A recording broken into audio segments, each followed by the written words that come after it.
आपण जे पिठी साखर आणि मीठ जे टाकलेलं आहे ना ते गरम झाल्यानंतर चिवडा आणखी छान असा कुरकुरीत होतो। आपण आता जे सगळं मिक्स केलेलं आहे, मसाले वगैरे, शेंगदाणे, लसूण वगैरे, हे जे भाजलेल्या मुरमुऱ्यामध्ये मिक्स करून घेतलेलं आहे, तळलेला मसाला वगैरे, ते मिक्स केल्यानंतर परत पिठी साखर आणि आपण मीठ टाकलेलं आहे।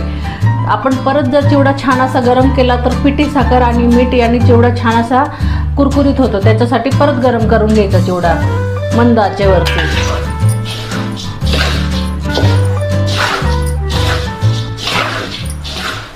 तुम्ही बघू शकता किती सुंदर असा चिवडा झालेला आहे तयार, आणि चवदार पण झालेला आहे, कलर पण छान आलेला आहे।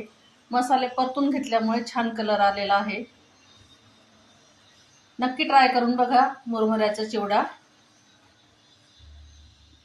धन्यवाद।